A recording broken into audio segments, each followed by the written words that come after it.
সামনে যে ত্রয়োদশ জাতীয় সংসদ নির্বাচন আছে, সেই নির্বাচনের প্রস্তুতি পর্বেই নির্বাচন কমিশন ব্যাপক চাপের মধ্যে আছে। এই খবর সমকাল দিয়েছে। তাতে বলা হচ্ছে, নানা চ্যালেঞ্জ থাকলেও জাতীয় সংসদ নির্বাচনের প্রস্তুতি জোরেশোরে এগিয়ে নেওয়ার দাবি করছে নির্বাচন কমিশন। সর্বাত্মক প্রচেষ্টার মাধ্যমে অবাধ, সুষ্ঠু এবং শান্তিপূর্ণ নির্বাচন আয়োজনের প্রতিশ্রুতির কথা বারবার বলছে তারা। তবে এই প্রস্তুতি পর্বেই নানা কার্যক্রম নিয়ে প্রশ্ন এবং বিতর্ক উঠতে শুরু করেছে। রাজনৈতিক দলগুলোও বিভিন্ন দাবি নিয়ে চাপ সৃষ্টি করছে। ইতিমধ্যে বিএনপি জামাত কিন্তু গেছে।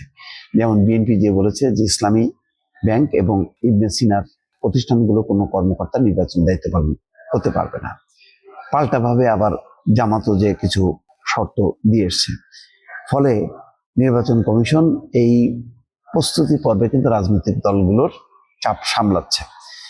নির্বাচনের প্রস্তুতির বিষয়ে বুধবার উচ্চ পর্যায়ের বৈঠকে ডক্টর মোহাম্মদ ইউনূস 15 ফেব্রুয়ারির মধ্যে সব প্রস্তুতি শেষ করার নির্দেশ দিয়েছে। কিন্তু ইসির কয়েকটি কার্যক্রমে ধীর গতি থাকা এই সময়ের মধ্যে সব প্রস্তুতি সম্ভব হবে কিনা তা নিয়ে সংশয় আছে।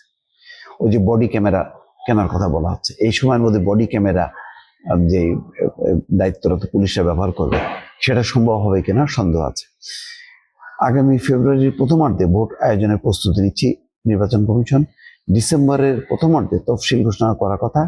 গত 28 আগস্ট নির্বাচনী পথরেখা রোডম্যাপ ঘোষণা করে নির্বাচন কমিশন। এতে আইন এবং বিধির সংশোধন, অংশীজন সংলাপ, সংসদীয় আসনের সীমানা নির্ধারণ, ভোটার তালিকা চূড়ান্ত করা, রাজনৈতিক দল এবং নির্বাচন পর্যবেক্ষক সংস্থার নিবন্ধন চূড়ান্ত করা, নির্বাচনী সরঞ্জাম কেনাকাটা সহ 24টি কার্যক্রম প্রাধান্য পায়। মোট 24টা কার্যক্রম এই সময়ের মধ্যে শেষ করতে হবে। রোড ম্যাপে বর্ণিত গুরুত্বপূর্ণ কয়েকটি কার্যক্রমে তেমন অগ্রগতি নেই।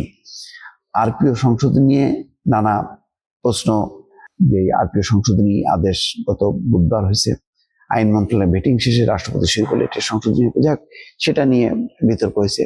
সরকার হয়তো এটা পরিবর্তন করবে। কিন্তু প্রশ্ন হচ্ছে, জাতীয় নির্বাচনের প্রস্তুতি যেখানে অনেকগুলো কাজ বাকি আছে, সেখানে এর মাঝে গণভোটের আয়োজন করলে আসলে কি সম্ভব? এটা কি রাজনৈতিক দলগুলো বুঝে বলতেছে নাকি না বুঝে বলতেছে? তারা তো ভালোই জানে যে গণভোট যদি আয়োজন করতে হয়, তাহলে সারা দেশের সমস্ত প্রান্তে ভোট কেন্দ্রগুলো চালু করতে হবে, সচল করতে হবে, ব্যালট বাক্স প্রস্তুত করতে হবে, তারপরে কাগজ ছাপাইতে হবে। মানে এইটাও তো কম কর্মযোগ্য না। এই কর্মযোগ্য করার পর তারপরে হাতে কি সময় থাকবে? তাহলে জাতীয় নির্বাচন কিভাবে করবে, যেখানে মূল ফোকাসড হচ্ছে জাতীয় নির্বাচন? তো সুতরাং সব মিলায় একটা নির্বাচন কমিশনও কিন্তু এলোমেলো অবস্থার মধ্যে। এখানে যদি রাজনৈতিক দলগুলো অব্যাহতভাবে চাপ দিতে থাকে, আর যদি সত্যি সত্যি শেষ পর্যন্ত গণভোটের বিষয়টা সামনে চলে আসে, তাহলে কিন্তু ওই হয় নির্বাচন পিছায় দিতে হবে, নতুবা গণভোট বাতিল করতে হবে।